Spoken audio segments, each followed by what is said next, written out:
Y hermanos, bienvenidos a esta clase que tenemos a nuestro culto de estudio bíblico en esta noche para poder seguir aprendiendo más de la palabra de Dios. Vamos a orar, hermanos, para encomendar nuestras vidas al Señor y que podamos ser edificados en esta noche, en este curso de estudiando las Sagradas Escrituras y podamos seguir avanzando en el conocimiento más de la doctrina y de la importancia que eso tiene también para nuestras vidas. Oremos, Padre, en esta noche estamos agradecidos a ti porque hasta ahora tú has sido fiel. En todo lo que hemos aprendido, Señor, hemos sido edificados.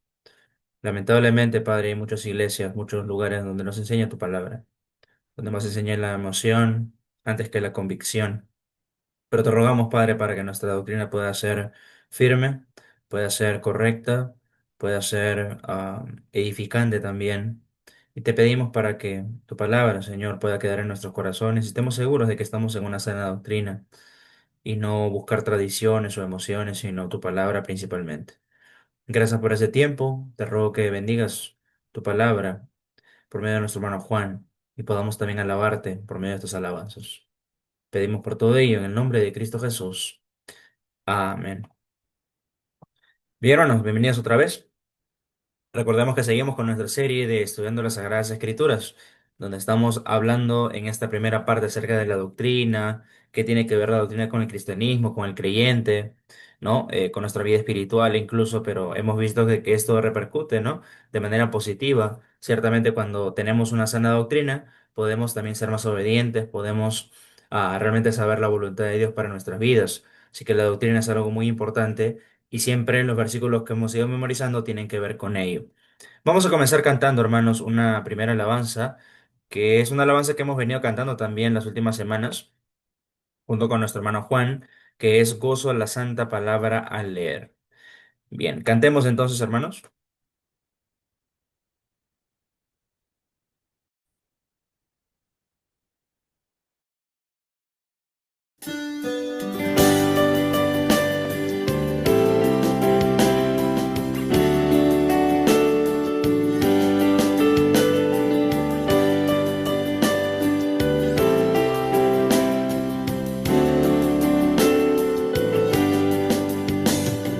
Gozo la santa palabra leer, cosas preciosas allí puedo ver, y sobre todo que el gran Redentor es de los niños el tierno pastor. Con alegría yo cantaré al Redentor, tierno pastor, que en el Calvario por mí murió, sí, sí, por mí murió. Me ama Jesús, pues su vida entregó, por mi salud y de niños habló. Dejad los niños que vengan a mí, para salvarlos mi sangre vertí. Con alegría yo cantaré al Redentor, tierno pastor, que en el Calvario por mí murió, sí, sí, por mí murió. Si alguien pregunta que cómo lo sé, busca a Jesús pecador, le diré, por su palabra que tienes aquí, aprende y siente que te ama a ti. Con alegría yo cantaré al Redentor, tierno pastor, que en el Calvario por mí murió, sí, sí, por mí murió. Con alegría yo cantaré al Redentor, tierno pastor, que en el Calvario por mí murió, sí, sí, por mí murió.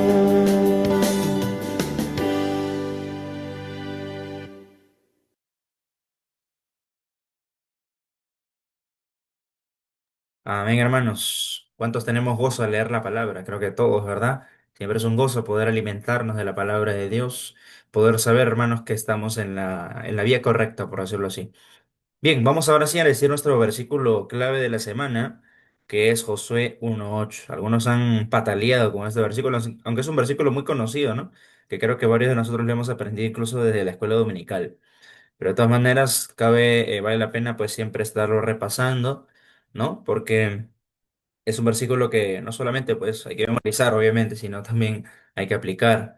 Que la palabra de Dios pueda siempre estar en nuestra mente, en nuestro corazón, meditando en ella de día y de noche, ¿no? Y también que hagamos todo lo que en él está escrito. Bien, vamos a decirlo, entonces vamos a leerlo primero, un repasito, y luego ya lo vamos a decir de memoria, ¿ya? Bien, a ver, a la voz de tres. Uno, dos, tres.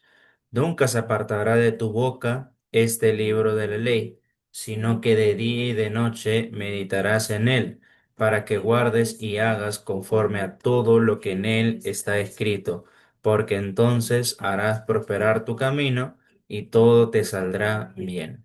Bien, una vez más, a ver.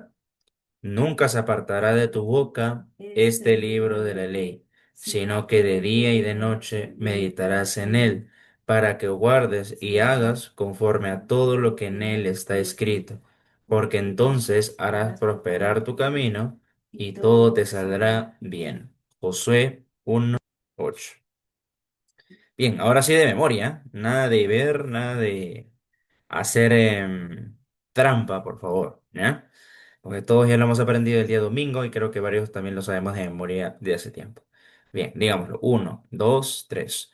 Nunca se apartará de tu boca este libro de la ley, sino que de día y de noche meditarás en él, para que guardes y hagas conforme a todo lo que en él está escrito, porque entonces harás prosperar tu camino y todo te saldrá bien. Josué 1:8.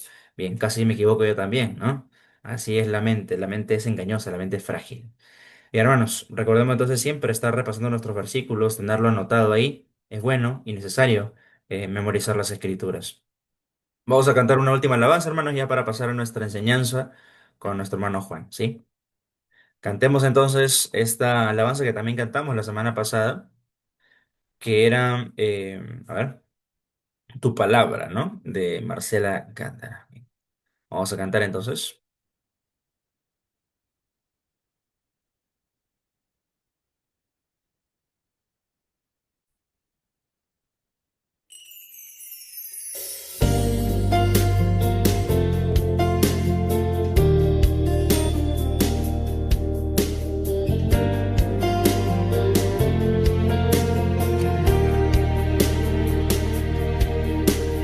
Tu palabra es como aceite sobre mis heridas, es el agua en el desierto y el calor en el invierno. Tu palabra es la voz que me habla en la mañana, es mi consejo cada día y en las pruebas quien me guía. Podría estar perdido como un náufrago en el mar y aún perderlo todo hasta el aliento. Podría estar hambriento como un niño sin hogar, pero yo sé que tu palabra siempre a mí me sostendrá.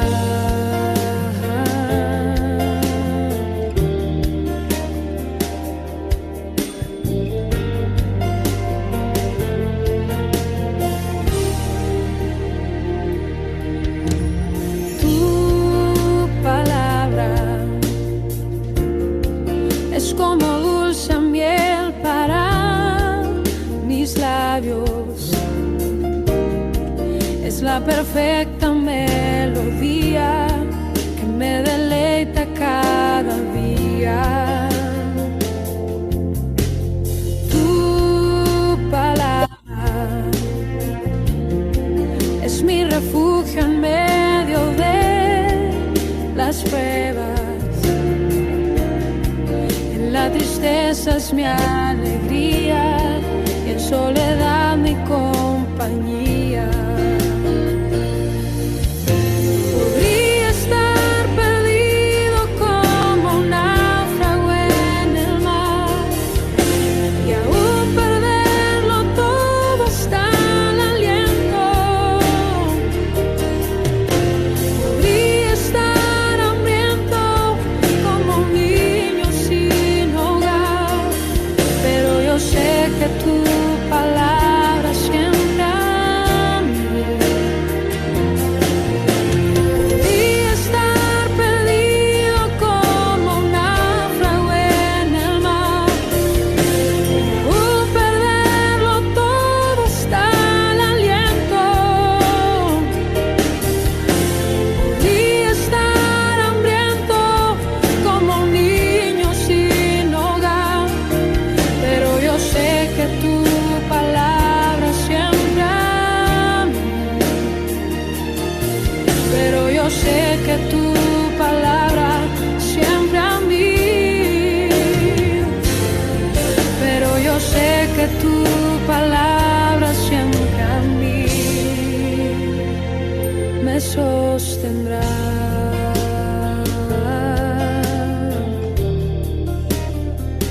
Tu palabra, Señor.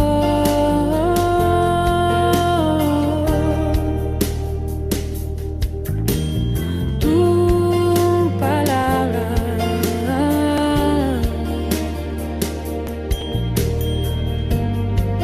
siempre me sostendrá.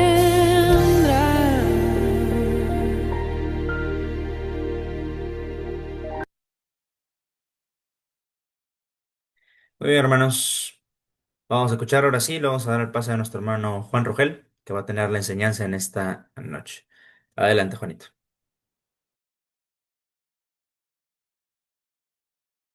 Buenas noches, hermanos. Entonces, ¿sí se me escucha? Sí, ¿Sí? Bien, voy a empezar a compartir entonces ya.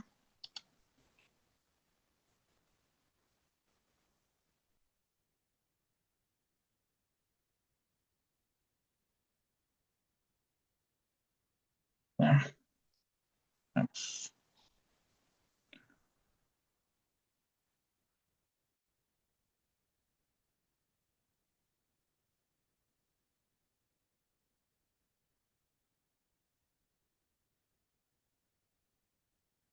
Aló, aló, ¿me escuchan? sí, sí se escucha. Ya, ahora sí, entonces. Bien, habíamos estado viendo ah, en las clases pasadas la introducción a la doctrina cristiana. Hemos visto cuál es la fuente de la doctrina cristiana, que son las escrituras. Y hemos pasado ya en estas tres últimas lecciones a ver la importancia de la doctrina cristiana, ¿no? Y en este caso estamos viendo la doctrina y el creyente. Entonces ya hemos visto estas objeciones que normalmente se suele escuchar como fundamento, como respuesta a aquellos que viene de aquellos que no quieren estudiar justamente las escrituras, que no quieren estudiar la doctrina, ¿no? Y hoy vamos a estar viendo la objeción 4, ¿no? O la respuesta a la objeción 4 en base a las Sagradas Escrituras, ¿no? Y la objeción 4 dice, la doctrina no es práctica y tiene poca utilidad en la vida cristiana, ¿no? Entonces, esto ya lo hemos visto ya. Hemos visto la doctrina, que la doctrina es el fundamento y el incentivo del verdadero celo cristiano, ¿no? Y veíamos un poco acerca de cómo Esdras ah, lee esta palabra delante de toda la congregación y cómo es que ellos ah, hacen un pacto, se consagran ante Dios, ¿no? Ahora pues pasamos a ver entonces ya eh, que la doctrina es práctica y útil para la vida cristiana. ¿Por qué? Porque nuevamente esto es algo que se dice, ¿no? Pero en sentido negativo, ¿no? Que la doctrina más bien no es práctica, que no es útil, ¿no? Para la vida creyente, pero es todo lo contrario, ¿no? Dice así, algunos cristianos declaran que la doctrina no tiene ninguna utilidad práctica real en la vida cristiana cotidiana. Sin embargo, los tres ejemplos siguientes demuestran que la doctrina es práctica y útil, e incluso indispensable para la vida cristiana. Entonces, vamos a ir viendo el primer ejemplo. En primer lugar, sin un conocimiento bíblico, es decir, doctrina de Dios y de sus obras, sería imposible confiar en Él en medio de las necesidades, de los problemas, de las pruebas diarias de la vida. Claro, ¿no? Ah, si nosotros estamos envueltos en problemas, en dificultades, en pruebas, porque la vida cristiana ciertamente no es felicidad, no es todo color de rosa. Nosotros no predicamos un falso evangelio que puedan decir, como aquellos que dicen, ¿no? No, ven a los pies de Cristo, que todo te va a ir bien, vas a ser prosperado, te va a ir bien en tus negocios. No, eso es mentira, eso es falso, ¿no? Pero ¿y qué pasa entonces cuando el cristiano está en medio de pruebas? Bueno, ¿cómo es que nosotros podemos confiar en Dios si no le conocemos, si no conocemos sus promesas, si no conocemos sus obras, si no entendemos lo que Él ha hecho por nosotros? Eh, ¿Cómo yo puedo encontrar aliento a mi vida? Entonces, hay textos que ciertamente servirían para esos momentos, ¿no? Por ejemplo, Primera de Pedro, capítulo 1, versículos del 6 al 7 dice, en lo cual vosotros os alegráis, aunque ahora por un poco de tiempo, si es necesario, tengáis que ser afligidos en diversas pruebas, para que sometida a prueba vuestra fe, mucho más preciosa que el oro, el cual, aunque perecedero, se prueba con fuego, sea hallada en alabanza, gloria y honra cuando sea manifestado Jesucristo. Entonces, note que este texto nuevamente hace referencia a las pruebas, pero nos deja ver cuál es el propósito de esa prueba, ¿no? Que cuando es sometida a prueba vuestra fe, eh, al final es hallada en alabanza, en gloria y honra, ¿no? Y esto nos lleva nuevamente al día de Jesucristo, cuando sea manifestado Él, ¿no? Entonces, la palabra de Dios nos muestra nuevamente que el estado actual no es un estado eterno, sino que ciertamente nosotros nos espera la bendición más grande que Dios puede otorgar, que es estar justamente a su lado, ¿no? Pero, ¿cómo yo podría saber eso si no estudio la palabra de Dios? ¿Cómo yo podría ser consolado por medio de las escrituras si no hay un conocimiento de la palabra de Dios? Entonces, no habría consuelo para mi vida. En segundo lugar, sin una visión bíblica de la salvación, sería imposible tener la paz y la seguridad que vienen de saber que nuestro destino eterno es seguro.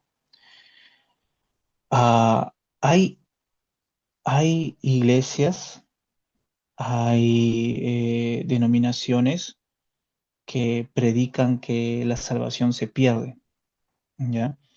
Y esto es algo que no está en la Biblia, que es antibíblico, ¿no? Y el pecado y Satanás tiende muchas veces a, a culpar al hombre. Recordemos que Satanás es quien acusa, ¿no? Y aún nuestro propio pecado, cuando nosotros caemos, eh, la tendencia natural va a ser nuevamente sentir que probablemente no somos salvos, ¿no? Sin embargo, nuevamente, la palabra de Dios nos dice eh, que nuestra salvación es eterna. Si la salvación es eterna, entonces no se pierde, ¿no? Pero nuevamente, todo eso lo encontramos en la palabra de Dios. Todo eso es enseñanza bíblica, ¿no? Por ejemplo, 1 Tesalonicenses, capítulo 5, hablando nuevamente de la salvación, ¿no? Capítulo 5, versículos del 9 al 11.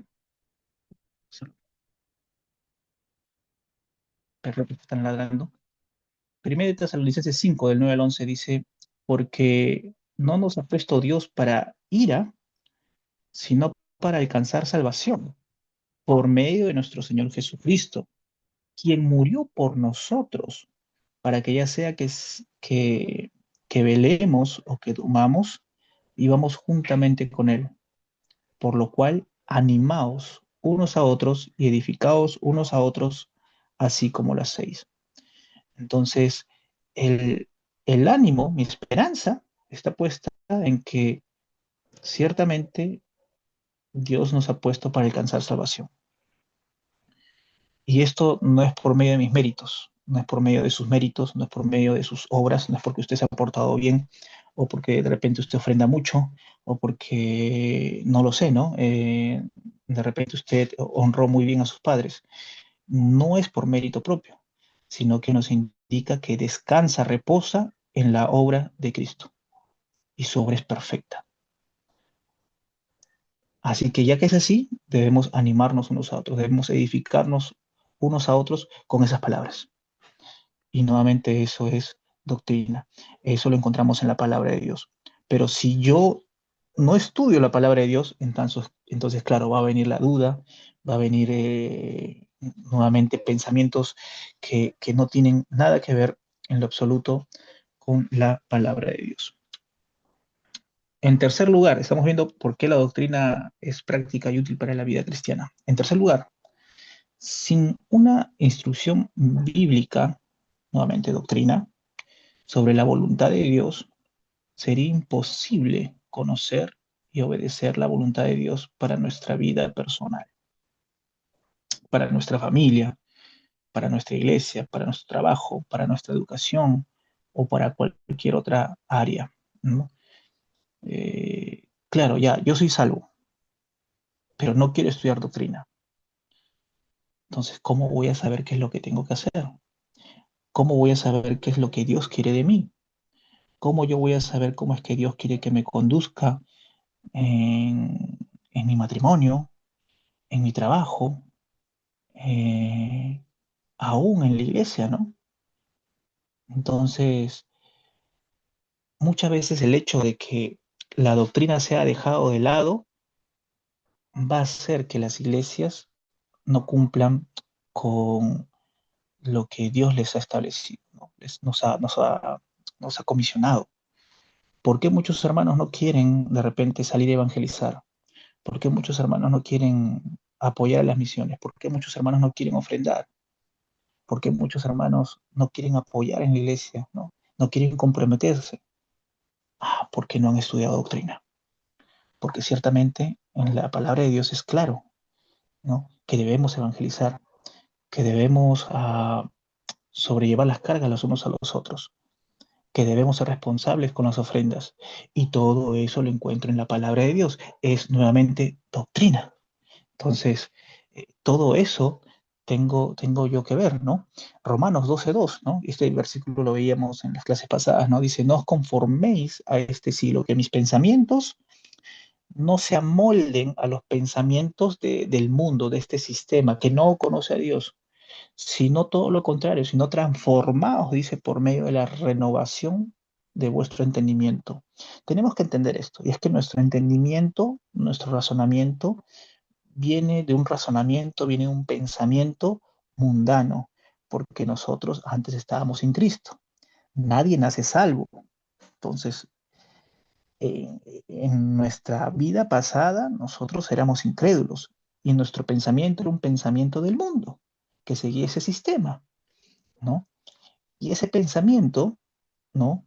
Ahora que estamos en Cristo, seguimos arrastrando, por así decirlo, porque recuerda que nosotros tenemos una vieja naturaleza, ¿no? Tenemos la naturaleza pecaminosa y ahora se nos ha adherido a ella una nueva naturaleza, somos una nueva criatura, pero tengo yo que renovar todo ese pensamiento, sacar las cosas que no son de Dios para poner las cosas que son de Dios. ¿Y dónde encuentro eso? En la palabra de Dios, ¿no?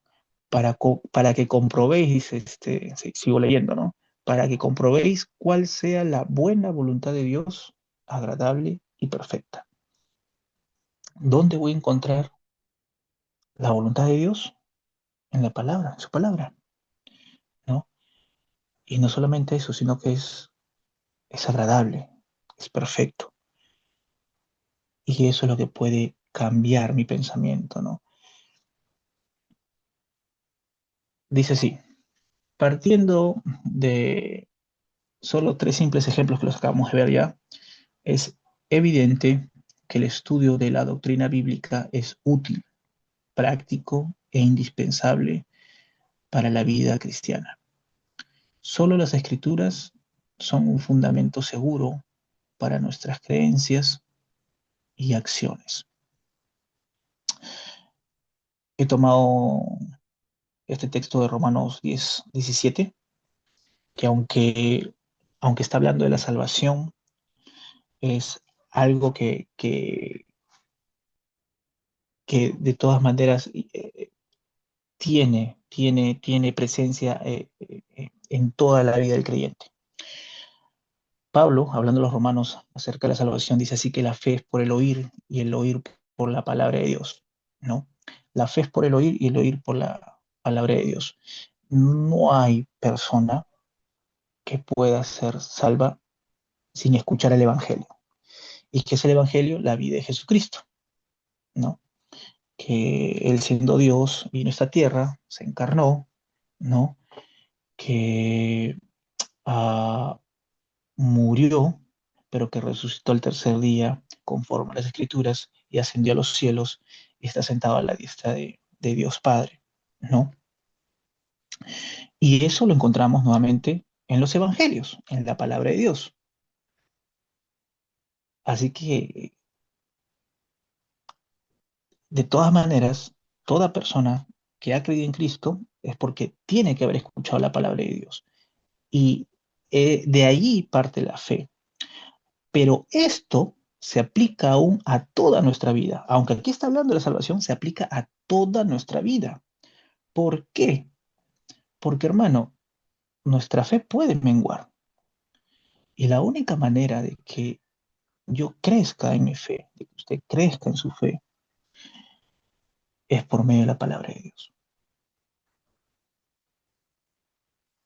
Por medio de la palabra de Dios. Si usted dedica tiempo a estudiar la palabra, a escudriñarla, a nutrirse con ella, usted va a ver cuán grandes cosas ha hecho Dios por usted y por todos aquellos que ha salvado, ¿no? Y su fe va a crecer, ¿no? De tal manera que usted va a vivir una vida llena de confianza en Dios. No importa las pruebas, no importa lo que pueda pasar mañana, su pensamiento, su foco, su visión va a estar puesta en Jesucristo, el autor y consumador de la fe, ¿no? Nuestros ojos van a estar puestos en Él, ¿no? Puede usted perder el trabajo, pero usted sigue fiel a su Dios. ¿Por qué? Porque su fe es inquebrantable, porque usted sabe a quién ha creído y que es poderoso para guardarle, ¿no? Dice así, 1.1, dice que nos enseña Deuteronomio 4, versículos del 5 al 8 con respecto a las bendiciones prácticas que fluyen de un entendimiento y aplicación correctos de las doctrinas de la palabra de Dios.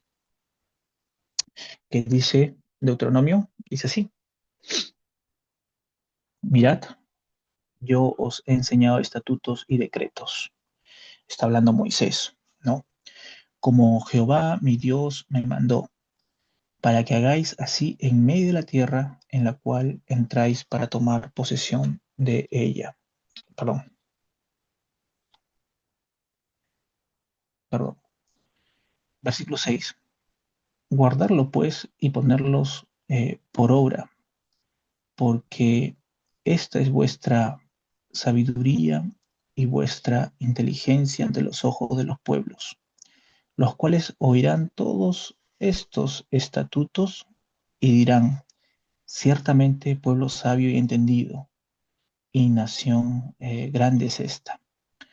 Porque ¿qué nación grande hay que tenga dioses tan cercanos a ellos como lo está Jehová, nuestro Dios, en todo cuanto le pedimos? ¿Y qué nación grande hay que tenga estatutos y juicios justos como toda esta ley que yo pongo hoy delante de vosotros? Entonces, acá encontramos a Moisés y él les está diciendo, muy bien, Dios eh, me dio estas leyes, estos estatutos, estos decretos, y yo se los he enseñado a ustedes para que ustedes lo hagan, para que ustedes puedan cumplir con todo esto, porque ciertamente ustedes van a entrar en esta tierra prometida y tienen que guardarlos, tienen que ponerlos ustedes por obra. Aquí, en estas palabras, se encuentra la sabiduría, se encuentra vuestra inteligencia, ¿no? Y todo esto de aquí es algo que lo van a poder ver los demás pueblos. Ellos van a oír estas leyes, estas prácticas que ustedes tienen y van a poder ver ciertamente cómo Dios los ha bendecido. Entonces, lo primero que encontramos aquí es que ciertamente cuando nosotros aplicamos, ponemos en práctica la palabra de Dios en nuestra vida, la guardamos, ¿no? Ciertamente Dios va a bendecir. Y la primera bendición que encontramos aquí es que los que están afuera, los que no son creyentes, ciertamente van a poder ver en nosotros. Vamos a hacer luz, ¿no? Vamos a reflejar la luz de Cristo, ¿no? Y los otros van a poder ver, oye, tú eres diferente, ¿no? Oye, tú te comportas diferente, hablas distinto, tú no hablas groserías, tú no vas a fiestas, tú no haces estas cosas, tú no practicas estas cosas que hacen los demás. Ah, es que yo soy creyente. Ah, ok, ok. Y por medio de la vida de usted, las personas que no conocen a Dios pueden llegar a conocerle, pueden glorificar a Dios. Entonces, Dios había puesto a Israel para que por medio de este pueblo, esta nación, las demás pueblos pudiesen llegar a conocerle. No los habían puesto Dios, como muchos israelitas pensaban, para simplemente estar totalmente apartados, vivir en su burbuja, y nosotros somos el pueblo escogido de Dios y todos los demás pues están condenados, ¿no? Todos los demás son unos incircuncisos, ¿no? Dios no los había puesto para eso, ¿no? Recordemos que lo que Dios le dice a Abraham, ¿no? Y haré de ti una nación grande, te bendeciré, ¿no? Y en ti serán benditas todas las familias de la tierra, ¿no? ¿Por qué? Porque nuevamente la idea es que nosotros podamos ser luz a los demás. Y, y, y no solamente eso, sino que nos muestra, versículo 7, que Dios, nuestro Dios, el único, soberano, siendo tan grande, tan majestuoso, está cerca a nosotros, ¿no? Aún los estatutos, la palabra que nos ha sido otorgada, versículo 8,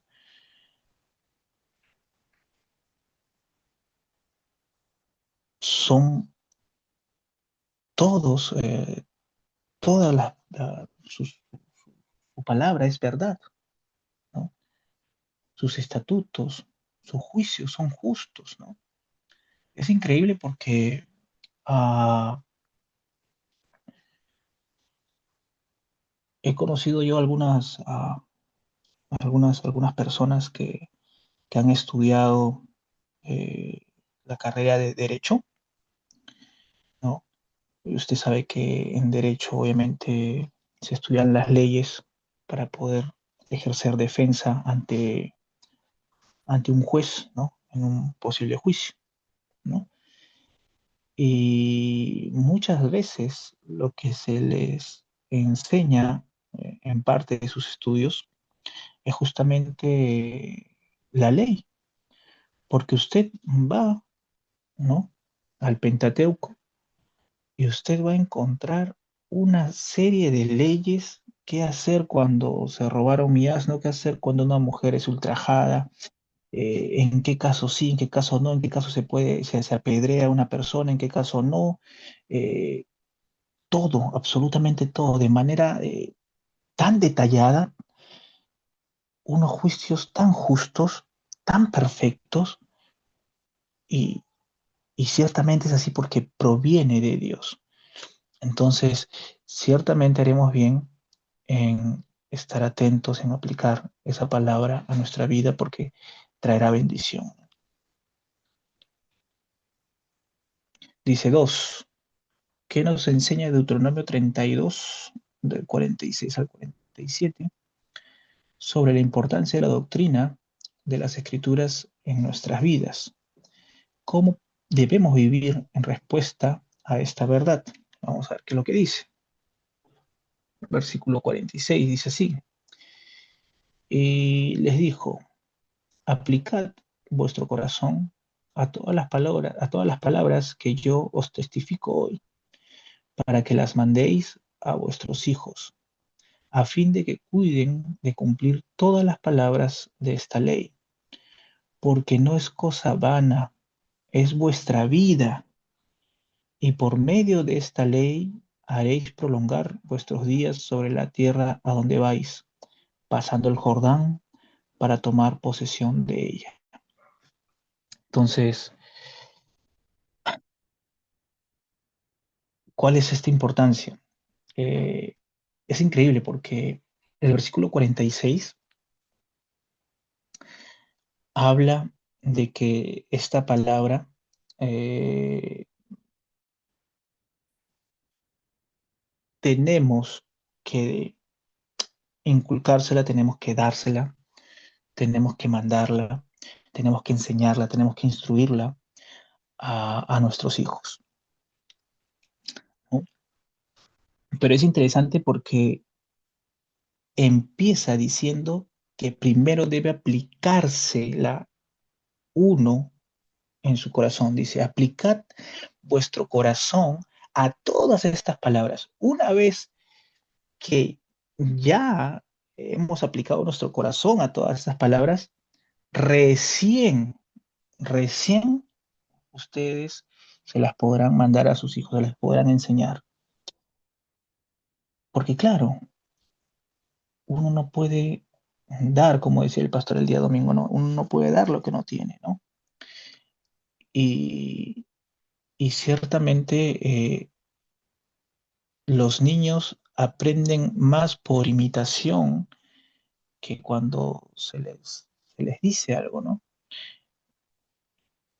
Y era muy importante que el pueblo pudiese amoldarse, conformarse a los mandatos que Dios les había otorgado para que también ellos pudiesen enseñarlo luego a sus hijos, para que puedan cumplir todas las palabras que Dios les había mandado. Pero el versículo 47 va a decir algo que es impactante y dice, porque no es cosa vana. Ojo, no es algo sin importancia, no es cualquier cosa lo que se les está otorgando, lo que se les está mandando. No es cualquier cosa. Ojo, esta palabra es, es su vida, nuestra vida, hermanos, y esto grábeselo bien, nuestra vida depende de la palabra de Dios, depende de la palabra de Dios. Dios nos ha otorgado el regalo más precioso, que es su palabra, un manual de vida con el cual eh, podemos tratar de agradarle. Y es importantísimo para nosotros. Si nosotros no aprendemos a amar la palabra de Dios, si nosotros menospreciamos la palabra de Dios, eh, tenemos que tener mucho cuidado, porque eso puede traer consecuencias muy, muy severas a nuestras vidas. Así que lo que tenemos es algo precioso que Dios nos ha otorgado, son sus palabras mismas. Y la escritura misma dice que su palabra tiene poder, es poder de Dios, ¿no? Así que haremos bien en estar atentos a esas verdades, haremos bien en poder ah, heredarla a nuestros hijos, haremos bien en poder cumplir, ¿no?, con lo que Dios nos manda a través de ella. Dice el punto 3: según los siguientes textos, ¿cómo puede la Biblia y su doctrina tener un impacto positivo en nuestra vida diaria como cristianos? ¿Cómo puede la Biblia y su doctrina tener un impacto positivo en nuestra vida diaria como cristianos? Es el primer texto que ya lo sabemos, ¿no? Dice: nunca se apartará de tu boca este libro de la ley, sino que de día y de noche meditarás en él, para que guardes y hagas conforme a todo lo que en él está escrito, porque entonces harás prosperar tu camino y todo te saldrá bien. Entonces, ah, ciertamente encontramos, hermanos, bendición cuando ponemos en práctica, ¿no?, la palabra de Dios en nuestras vidas. Ah, cuando nosotros nos salimos de la palabra de Dios para hacer lo que nuestra vieja naturaleza pecaminosa, ¿no?, eh, nos incita a hacer, cuando salimos de ese camino, ¿no?, ciertamente nuestro pecado nos va a alcanzar. Y eso siempre va a traer consecuencias que muchas veces no solamente nos involucran a nosotros, sino es impactante porque ah, yo puedo pecar, pero mi pecado va a alcanzar a otros, muchas veces va a involucrar a otros y pierdo testimonio, eh, pierdo bendiciones y pierdo una comunión con Dios, ¿no? Entonces, Josué 1:8 nos dice que mi boca nunca debe apartarse de la palabra de Dios. Tenemos que dedicarnos, hermanos, a la lectura. Y, y esto es algo con lo cual eh, luchan muchos creyentes actualmente. Aún en nuestra misma cultura, nuestra cultura, la cultura peruana, es una cultura que no le gusta la lectura, no le gusta leer. Pero como creyentes, como cristianos, no puede haber un cristiano que no se ocupe de la lectura de la palabra de Dios. No puede ser, no puede ser. Y Josué dice que debemos día y noche meditar en ella, porque si comenzamos a tener una vida disciplinada, leyendo, meditando en ella, o sea, no solamente leer por leer, sino meditar en ello para poder aplicarlo, ciertamente voy a terminar yo de manera natural guardando, haciendo conforme a lo que está en el escrito, ¿no? Y claro, Dios prosperará mi vida. Ojo, no quiere decir que yo voy a ser exitoso. Ojo, ojo con esto, ¿ah? Por favor, si alguien estuvo pensando eso, tenemos que tener cuidado. No quiere decir aquí que yo voy a ser exitoso, que voy a ser famoso, que de repente mis empresas van a prosperar, que voy a tener mucho más dinero, que voy a tener casa propia, auto, me voy a mudar a La Molina. No, no quiere decir eso, por si acaso, sino que tiene que ver con que mi camino será un camino conforme al camino de Dios. Mi vida será prosperada. Y cuando encontramos una vida que es prosperada, encontramos una vida que es madura espiritualmente, una vida que es de bendición. No tiene nada que ver con el dinero. Usted puede tener mucho dinero y estar mal en su vida. Y usted puede tener, no, puede que viva con las justas, que mañana simplemente coma pan con mantequilla en todo el día, pero puede ser que usted viva una vida tremenda, poderosa delante de Dios. Ahí vemos a Job, ¿no? Tenía mucho dinero, pero Dios también en algún momento decidió quitarle todo, ¿no? Entonces, no, no tiene que ver con eso, ¿ya? Ah, siguiente texto. Dice Salmos, capítulo 1 del 1 al 3. Dice, bienaventurado el varón que no anduvo en consejo de malos, ni estuvo en camino de pecadores, ni en silla de escarnecedores se ha sentado, sino que en la ley de Jehová está su delicia, y en su ley medita de día y de noche. Será como árbol plantado junto a corrientes de agua, que da su fruto en su tiempo, y su hoja no cae, y todo lo que hace prosperará. ¿Sabe usted? Ah, hay muchos,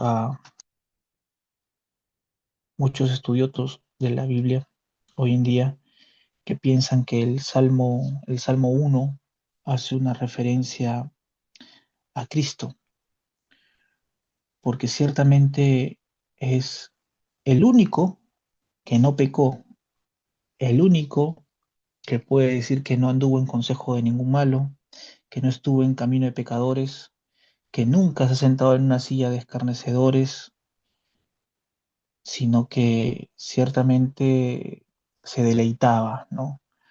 en, en hacer lo que su padre le había mandado. Eh, todos hemos pecado, ¿no? Nadie puede decir que nunca ha tenido una mala amistad. Todos de alguna manera siempre nos hemos desviado en algún momento de nuestra vida, ¿no? Y hemos salido del camino para hacer lo que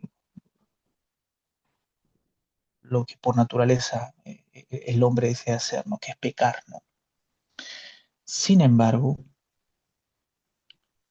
lo que encontramos aquí también nos lleva a pensar, porque nosotros somos llamados a vivir como Cristo, ¿no?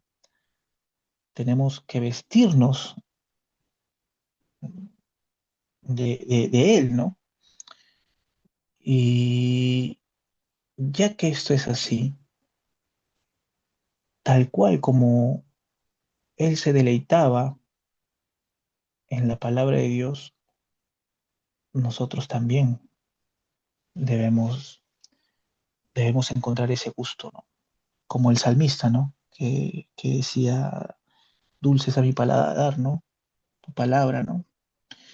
Pero nuevamente, esto nos muestra que ciertamente va a haber bendición, va a haber recompensa para aquellos que corren la carrera cristiana, ¿no? De acuerdo a lo que Dios ha establecido en su palabra, ¿no?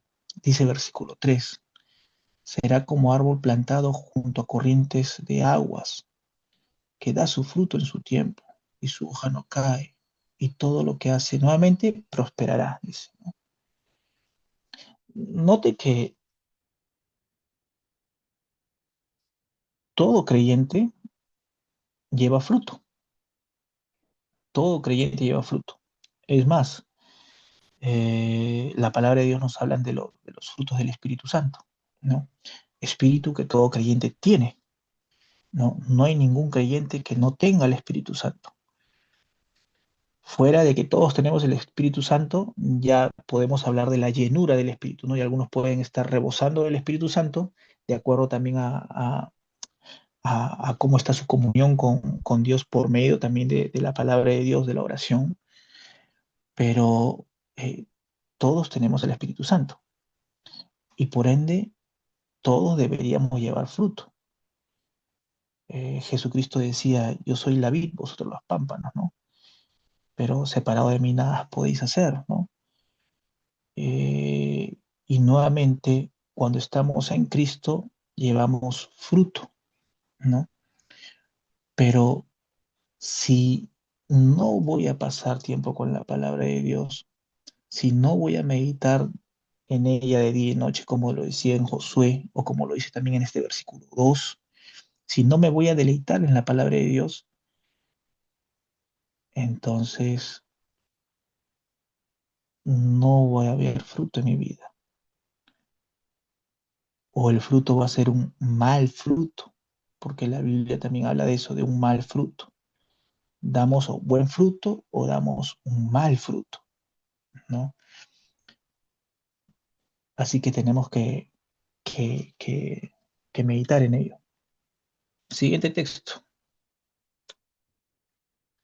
Dice Salmo 119, versículo 105. Lámpara es a mis pies tu palabra y lumbrera a mi camino. Imagine usted que está en la calle, no hay ninguna luz, hay un apagón, no hay luz de luna, no hay estrellas, está todo nublado, más en el cielo de Lima. ¿Cómo puede hacer usted para ver? No se puede, ¿no? Bueno, prendo mi celular, ¿no? Se le bajó la batería, no tiene celular, no tiene lámpara, no tiene linterna, se caería, se tropezaría. Si está yendo por un lugar que no conoce, peor todavía. Porque de repente, si usted conoce el camino, conoce el lugar, ya más o menos sabe por dónde debe pisar, ¿no? Sabe por dónde de repente hay un bache, un hueco, no sé, en una construcción, algo están haciendo por ahí, una tapa que han roto, no lo sé, ¿no? Porque conoce el camino, pero un camino que no conoce, de noche, todo oscuro, apagón, no tiene nada con lo cual poder iluminarse para ayudarse, usted va a caer, se va a hacer daño, de repente va a sangrar. Ahora, imagínese las personas de antaño, de aquel tiempo, que muchas veces tenían que ir por caminos que estaban cerca a los precipicios, ¿no? Ah, hace poco estaba de, hace poco, hace unos meses atrás estuve de vacaciones y salimos con mi esposa por ahí a hacer algunos tours, ¿no? Algunos full days. Y siempre saliendo de Lima hay carreteras donde literalmente eh, estás ahí al borde del precipicio. Habían partes inclusive por las cuales el bus no puede pasar, no pueden pasar dos buses a la vez, sino tienen que esperar que uno dé la vuelta para que el otro recién pase y tienen que esperarse, el otro retroceder. Y yo decía, pero wow, ¿cómo será esto de noche? ¿No? Ahora imagínese que de repente por ahí usted lo agarra, se le malogra el carro y usted tiene que caminar sin luz, sin nada. Qué, qué terrible, ¿no? Y estas personas de antaño también vivían de esa manera, ¿no? A veces caminando por sitios que eran peligrosos. Y si no había una luz, ciertamente se podían lastimar, podían inclusive hasta perder la vida, ¿no? La palabra de Dios es una lámpara para nosotros, es una luz. Y, y ella nos guarda de caer, de pecar. Ella nos, nos muestra el camino, porque es muy fácil eh, salirse del camino, es muy fácil pecar, es muy fácil desagradar a Dios, es muy fácil deshonrarle.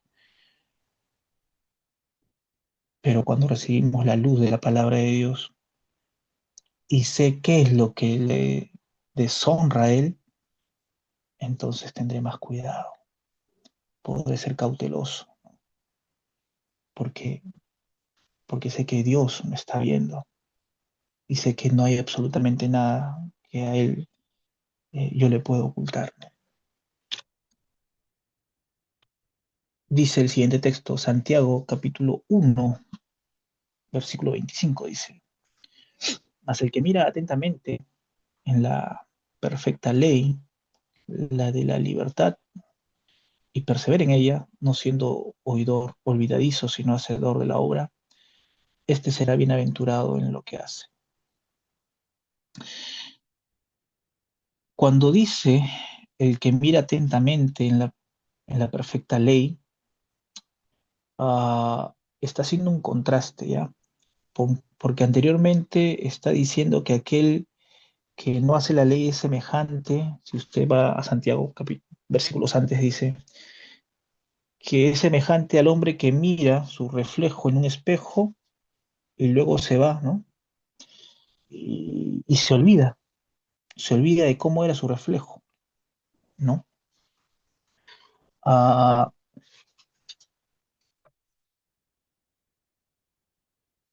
cuando hace esta comparación, lo hace porque aquí lo que está tratando de decir, cuando dice que mira atentamente, da la idea de una persona que se agacha, se acerca para mirar con mucho detenimiento.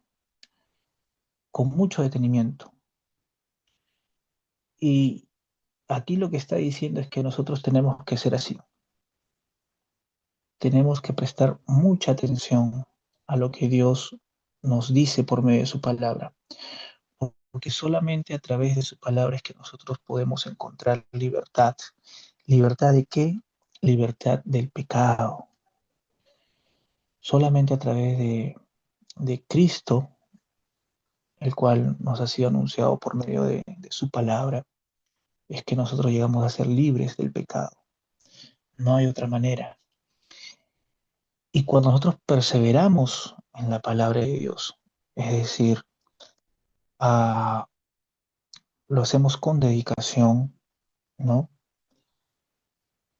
Y, y empezamos a poner en práctica, no solamente oímos y nos olvidamos, ¿no?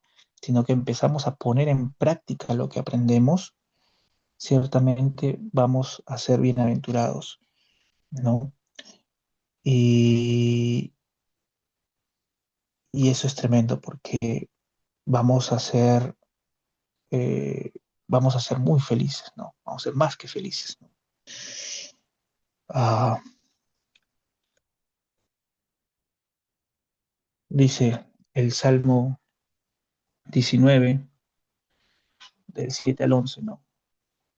La ley de Jehová es perfecta, que convierte el alma. El testimonio de Jehová es fiel, que hace sabio al sencillo. Los mandamientos de Jehová son rectos, que alegran el corazón. El precepto de Jehová es puro, que alumbra los ojos. El temor de Jehová es limpio, que permanece para siempre. Los juicios de Jehová son verdad, todos justos. Deseables son más que el oro y más que mucho oro afinado, y dulces más que la miel y que la que destila del panal. Tu siervo es además amonestado con ellos, en guardarlos hay grande galardón. Es tremendo, porque después de ver semejante, uh, semejante alabanza que da el salmista, ¿no? a, a la palabra de Dios, él termina diciendo que uno es amonestado con la palabra de Dios, pero cuando los guardamos, ciertamente encontramos un gran premio, un gran tesoro, ¿no? Hay grande galardón, dice. Dice punto 4. ¿Qué enseñó el Señor Jesucristo en Mateo 7, del 24 al 28, sobre la importancia de la palabra de Dios y su aplicación práctica en la vida cristiana? Dice, cualquiera pues que me oye estas palabras y las hace, le compararé a un hombre prudente que edificó su casa sobre la roca. Entonces, no, va notando, el que oye las palabras las hace, un hombre prudente que edificó su casa sobre la roca. Versículo 25. Descendió la lluvia, vinieron los ríos, soplaron vientos, golpearon contra aquella casa y no cayó porque estaba fundada sobre la roca. Pero, caso contrario, ¿no? Vamos a comparar qué es lo que ocurre con el caso contrario. Dice, pero cualquiera que oye estas palabras y no las hace, le compararé a un hombre insensato que edificó su casa sobre la arena. Y descendieron lluvia, y vinieron ríos, y soplaron vientos, y dieron con ímpetu contra aquella casa, y cayó, y fue grande su ruina. Cosas que podemos comparar aquí. Note que ambos, ambos oyen la palabra. Atención con eso. Note, tanto el hombre que edifica su casa sobre la roca, como el que edifica su casa sobre la arena, ambos oyen la palabra. Dice versículo 24, cualquiera pues que me oye estas palabras y las hace, y versículo 26 dice, pero cualquiera que me oye estas palabras y no las hace. Entonces, la diferencia no está en que oyeron o no oyeron, la diferencia está en quien puso en práctica, quien siguió las instrucciones. Y eso es lo que marca la diferencia. Hermano, usted puede asistir todos los domingos a la iglesia y ser muy fiel, pero si usted saliendo es un oidor olvidadizo, como decía Santiago, y no hace y no pone en práctica lo que ha aprendido, y sumado a eso, no pasa tiempo con la palabra de Dios en su vida diaria, entonces la palabra de Dios tiene un nombre para usted, y es que es un insensato. Pero nosotros no estamos llamados a ser insensatos, sino a ser hombres prudentes, porque nosotros hemos creído en Cristo, quien es nuestra roca. Dice el versículo 28. Y cuando terminó Jesús estas palabras, la gente se admiraba de su doctrina, de su enseñanza. Terminamos con esta nota. Dice, la sabiduría de las Escrituras no debería limitarse a las actividades de la iglesia o a la llamada vida religiosa. La Biblia es un manual para toda la vida del cristiano. A través de su doctrina podemos aprender a vivir delante de Dios y de los hombres de una manera que sea agradable a Él y que lo honre. La Biblia nos enseña a orar y también a dirigir nuestras familias. Nos enseña a diezmar y también a administrar nuestras finanzas personales. Nos enseña cómo debemos conducirnos en la iglesia y también en el mundo. Las escrituras hablan de asuntos muy prácticos en la vida diaria del hombre moderno. La Biblia es el libro para cada época, cada circunstancia y cada persona. Haríamos bien en prestar mucha atención a la advertencia de Dios en Deuteronomio 32:47, texto que lo leímos, porque no es palabra vana o palabra inútil para ustedes, ciertamente es su vida. Y ciertamente, hermanos, la palabra de Dios para nosotros ha de ser nuestra vida. Hemos entonces concluido así esta presentación, esta clase. Voy a dejar de compartir, que no sé.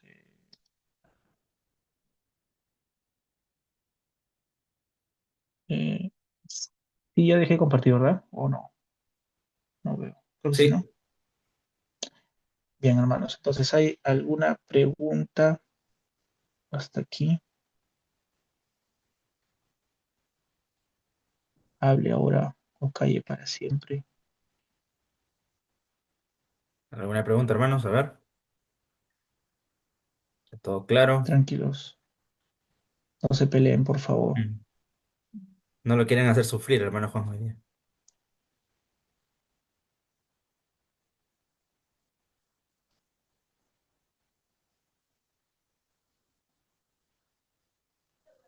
Eso quiere decir que no han entendido o se han quedado dormidos.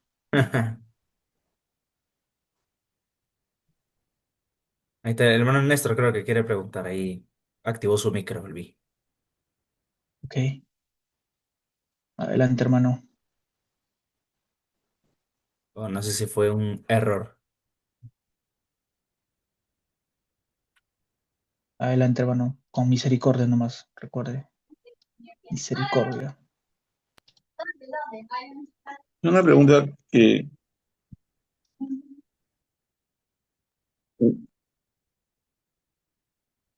Sí, le escuchamos, hermano. Aló.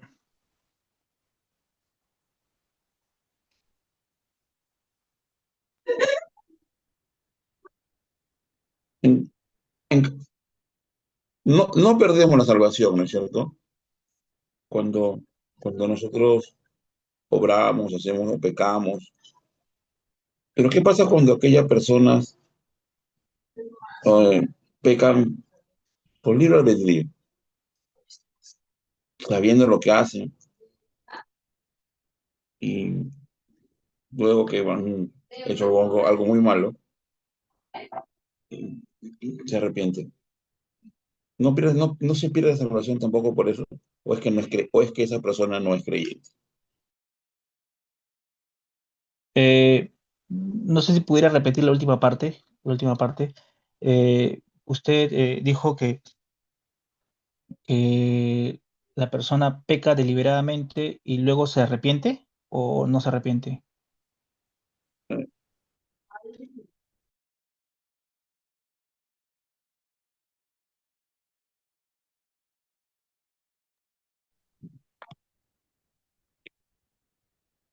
¿Me escucha?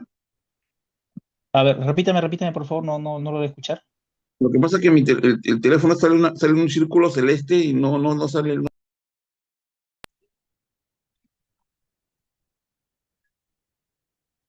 O de repente, si lo puede escribir en el chat, la pregunta, para poder verlo. A ver, ¿ya me escucha? Sí, Ahorita sí lo escucho. Ya. Le decía, si una persona peca, ¿Ya? así, premeditadamente, es un ¿Ok? cristiano, pero premeditadamente ha planeado matar a alguien, ha planeado robar, lo ha hecho deliberadamente. Eh, entonces, eso quiere decir que él no pierde la salvación, así haya sido un pecado de esa manera, o es que esa persona no es creyente, o es que a pesar de haber pecado tan vilmente, no pierde la salvación. A ver, habría que analizar bien la situación, ¿no? Primero partamos por algunas premisas, ¿ya? Eh, la salvación no se pierde, ¿sí? Partamos por eso. Eh, ¿Por qué decimos que no se pierde? La salvación es por gracia, no es por obras. Si yo hago algo para ganarla, entonces no sería gracia, ¿ya? Si yo no hago nada, ya que es por gracia, no, es un regalo de Dios, es un don de Dios, y es por gracia, y yo no he hecho nada para ganarla, entonces tampoco no puedo hacer nada para perderlo. No puedo hacer absolutamente nada para perderlo. Recordemos algo más, y es que nuestra salvación, dice la Escritura, es una salvación eternal, es una salvación eterna. Si la salvación se perdiese, entonces no sería eterna. Eterna quiere decir que no tiene fin, ¿ya? Eh, y es más, por ejemplo, vamos a ver en Judas, Judas capítulo 1, dice, versículo 24, dice, aquel que es poderoso para guardaros sin caída y presentaros sin mancha delante de su gloria con gran alegría, al único y sabio Dios, nuestro Salvador, sea gloria, majestad, imperio y potencia, ahora y por los siglos. Amén, dice, ¿no? Esto se conoce como la perseverancia de los santos, como la doctrina de la perseverancia de los santos. Pero en realidad, aunque se le conoce con ese término, es más la preservación de los santos, porque es Dios quien, habiéndonos salvado, Él garantiza que cada uno de aquellos que han sido salvados, redimidos, ¿no? Puedan ser guardados sin mancha hasta el día de Cristo, hasta que sean presentados delante de su gloria, ¿no? Como dice aquí, con gran alegría. Entonces, la salvación no se pierde, eso tenemos que dejarlo por sentado. ¿Por qué algunas iglesias dicen que se pierde? Primero por el pecado. Primero porque es una respuesta a los modelos evangelísticos que muchas de estas iglesias han tenido. Me explico.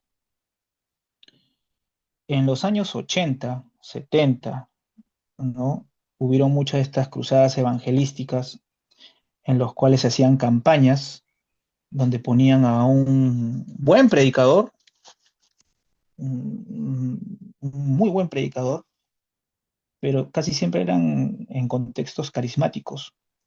Y lo que ocurría era que terminando las campañas, las personas eran movidas siempre a, a lo sentimental, a las emociones.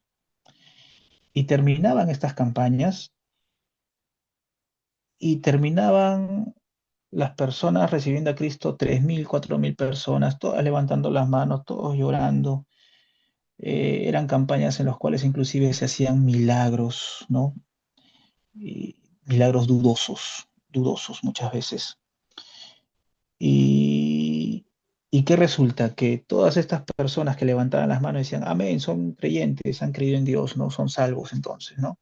Pero ¿qué pasaba? Luego, eh, eran, luego volvían al mundo. Entonces, explicación, bueno, la salvación se pierde.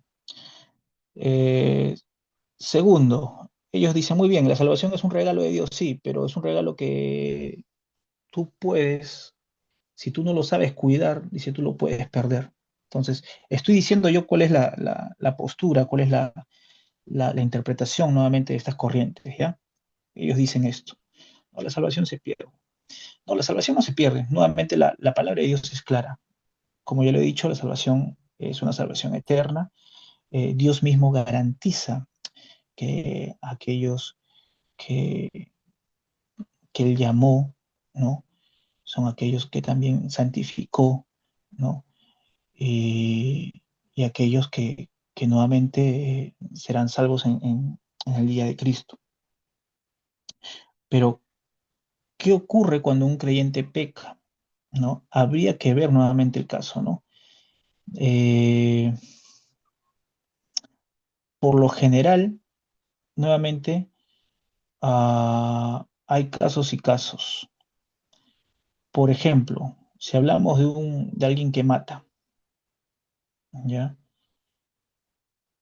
Cuando la palabra de Dios dice eh, que si alguien te golpea, tú debes poner la otra mejilla, eh, eh, eso es cierto, ¿no? O sea, hermano, si alguien usted viene y tal vez le golpea, en la medida que se pueda, claro está, eh, uno debe poner la otra mejilla, ¿no?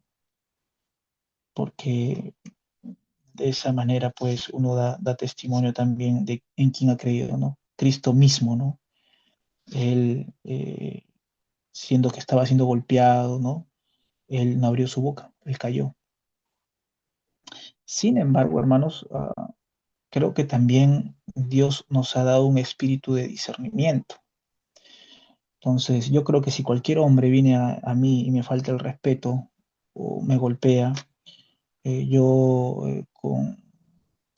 tal vez con mucha cólera, pero tendré que quedarme callado y guardar silencio, ¿no? O ponerle otra mejilla.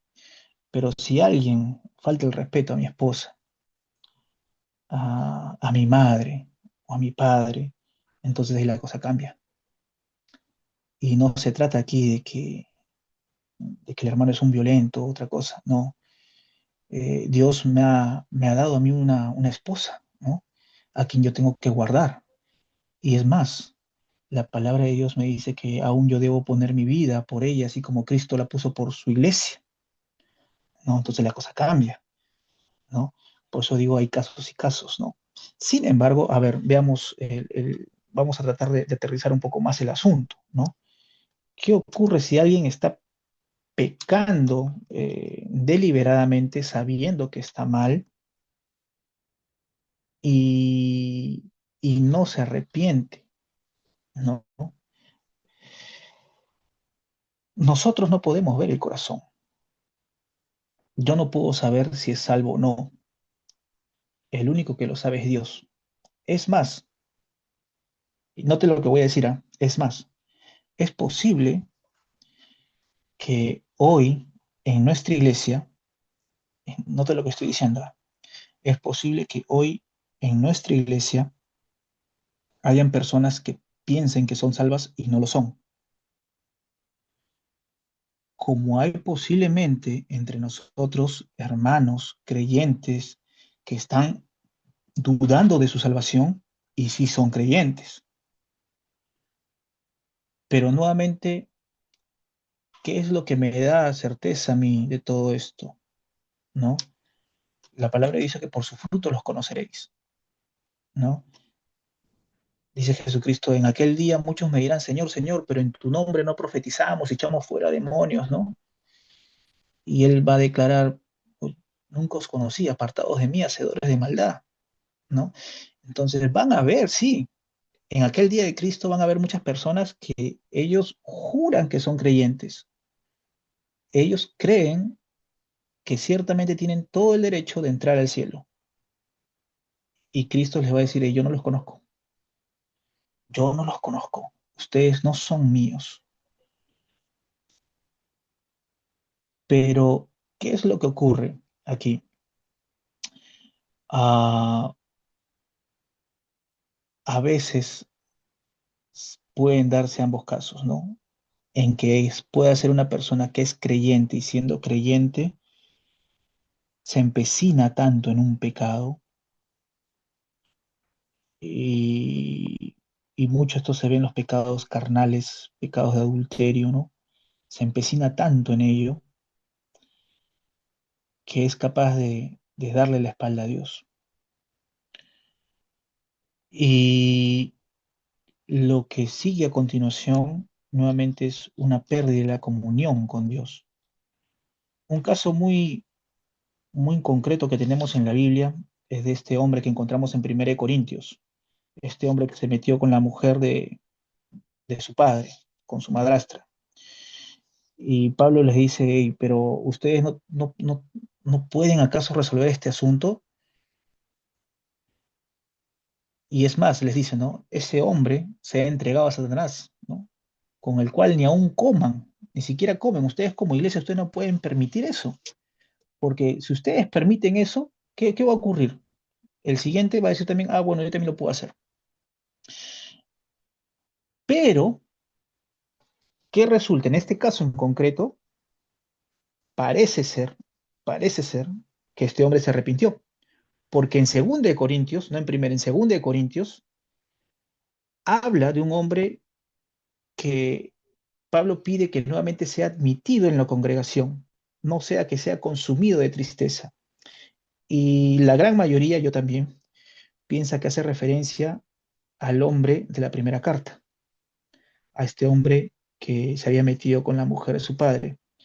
Se entiende entonces que este hombre había dejado ya esta práctica y nuevamente él estaba intentando arreglar la situación con Dios. Entonces, ¿pecó deliberadamente en la primera vez? Sí. ¿Pecó deliberadamente? ¿Sabía que estaba mal? Sí. ¿Deshonró a Dios? Sí. ¿Prefirió embarrarse en la suciedad de su pecado que dejarlo? Sí. Pero nuevamente, de alguna manera, Dios, ah, Dios lo trató con misericordia, ¿no? Esto me lleva, por ejemplo, a pensar un poco y a tocar el tema de lo que es la disciplina en la iglesia, ¿no? Eh, Gracias a Dios, nuestro pastor todavía no ha tenido que tocar temas de este tipo, todavía no con nosotros, pero ya llegará de repente el día cuando tenga que darnos con chicote, ¿no? Eh, pero, por ejemplo, en el caso de la expulsión, se da normalmente en los casos en los cuales la persona persiste en pecar. La expulsión, si hemos visto, hemos de repente presenciado, de repente en algún momento, estos temas tan delicados, y tan penosos, ¿no? Las expulsiones normalmente se da cuando la persona persiste en pecar, pero aún en medio de, de esta, de esta disciplina tan dura,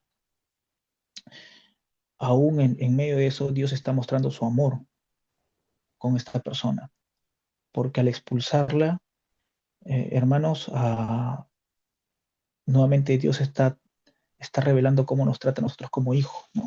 Dice que si no nos disciplinara, no seríamos hijos, no seríamos bastardos, ¿no? Y es más, por amor es que se le disciplina, para que justamente al ser expuesto, al ser entregado nuevamente a Satanás, al ser expuesto al mundo, al pecado y todo eso, esta persona nuevamente puede entrar en razón, ¿no? Y lo que se espera nuevamente es que esta persona pueda arrepentirse, ¿no? Pero es eso, ¿no? O sea, nosotros nuevamente no podemos ver los corazones, ¿no? Hay casos y casos, nuevamente, casos y casos. Habría que ver cada caso, ¿no? Pero también puede darse el caso, claro que sí, de alguien que ciertamente peque deliberadamente, persiste en su pecado y posiblemente sí sea incrédulo, ¿no? Sí sea, no sea creyente. Pero nunca es que haya perdido su salvación, sino que nunca fue creyente. Nunca fue creyente, fue un falso convertido, ¿no? Posiblemente dio apariencia de piedad en algún momento, pero nunca fue creyente, ¿no? Ah, pero nuevamente también tenemos que ser conscientes de que y lo digo con mucho temor, ¿no? Probablemente aún en nuestra iglesia puede ser que haya entre nosotros algunas personas, algunos hermanos, ¿no? Que llamándonos hermanos no sean de los nuestros, ¿no? Por ejemplo, Juan, ¿no? En sus epístolas dice, no, estaban entre nosotros, ¿no? Pero no eran de nosotros. Comían con nosotros,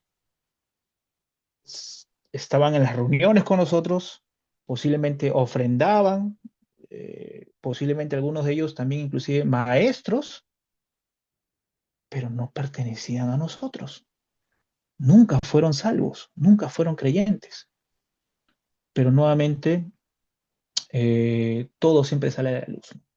La verdad siempre sale a la luz, ¿no? No hay nada que quede oculto, todo queda siempre manifiesto, ¿no? Entonces, tal vez esto sí, nuevamente con la respuesta que creo que le había dado la semana pasada, también una pregunta muy parecida. Nuevamente, lo que sí yo podría ver, ¿no?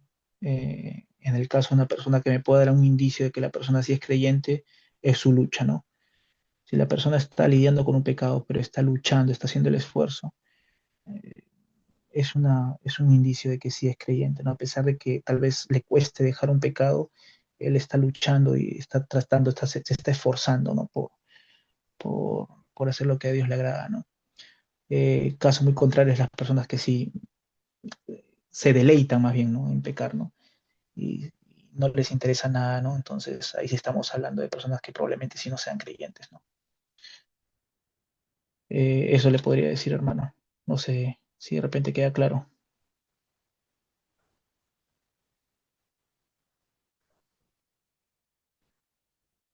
Podría Sí, está. agregar también algo más. Bueno, en primera de Juan 3 la palabra de Dios es clara, ¿no? A ratito.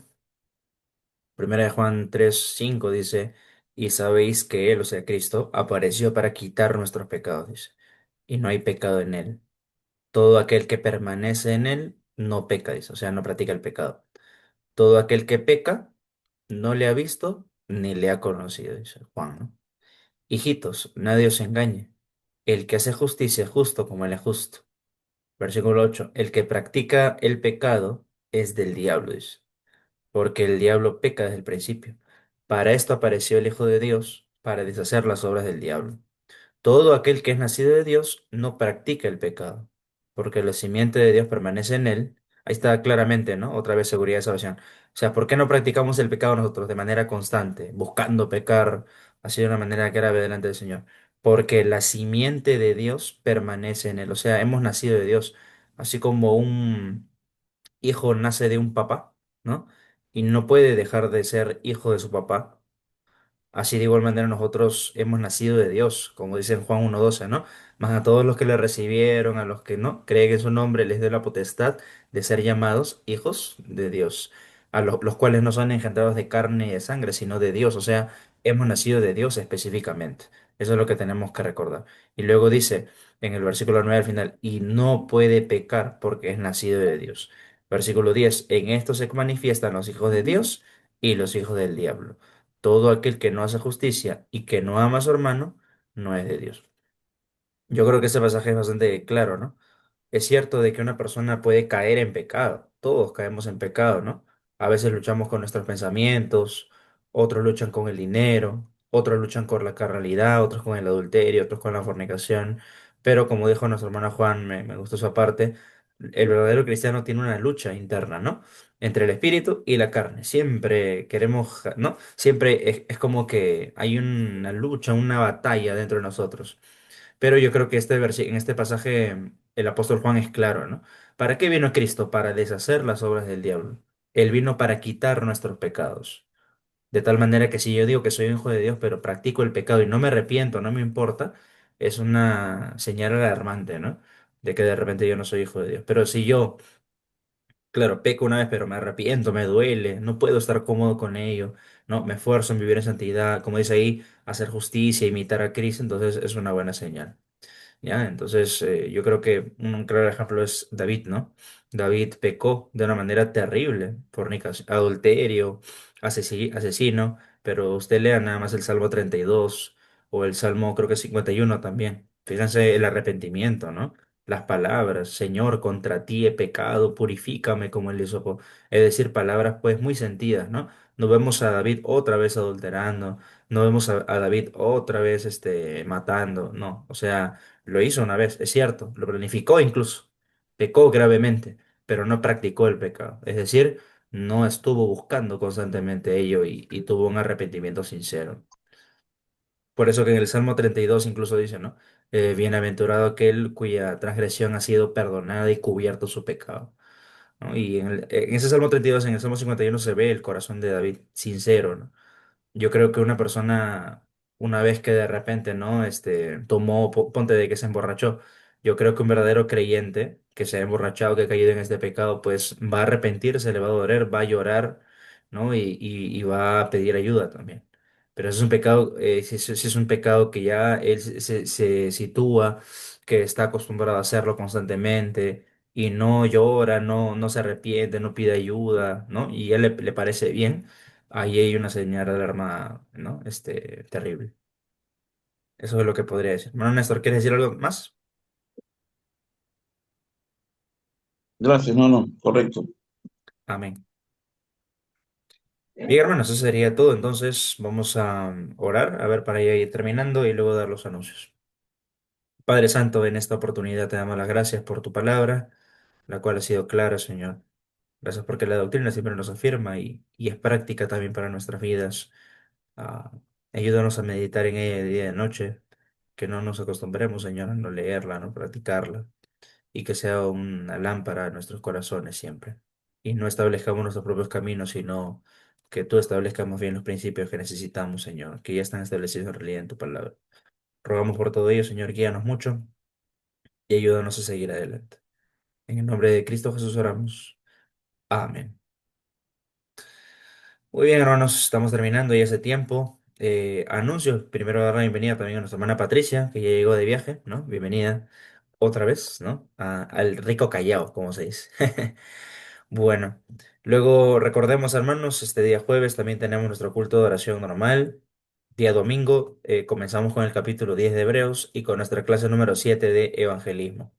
Ya, recordemos que mañana comienza también la EBDB, ¿no? Ya comienza la EBDB, tenemos cerca de 10 hermanos que nos están apoyando como un equipo, desde aquellos que están preparando el refrigerio, maestros, ¿no? De la clase de los más grandes, maestros de la clase de los más pequeños, el que presenta también todas las cosas adelante en la escuela, en la EBDB, el sonido, el teatro, aquella persona que recibe también el pago de los 3 soles, todo ello, hermanos, gracias a Dios que ya se ha coordinado.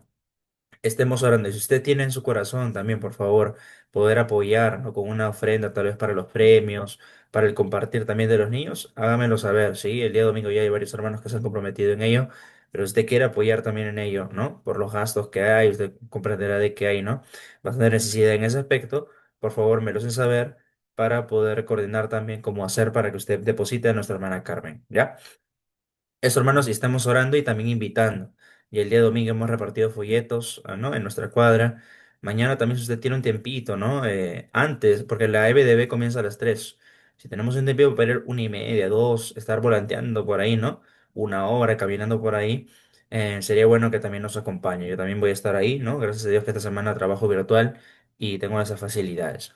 Y hermanos, entonces, a los que puedan estar para ayudar en algo, ¿no? En alguna cosita de repente que falte, por favor, mañana a partir de las 2:30 de la tarde ya estaremos ahí y a las 3 de la tarde. Pero, hermanos, en lo que sí comprometámonos todos es en orar y también en traer invitados, ¿sí? La idea, como yo siempre les digo, es que todo gire en torno a la gran comisión.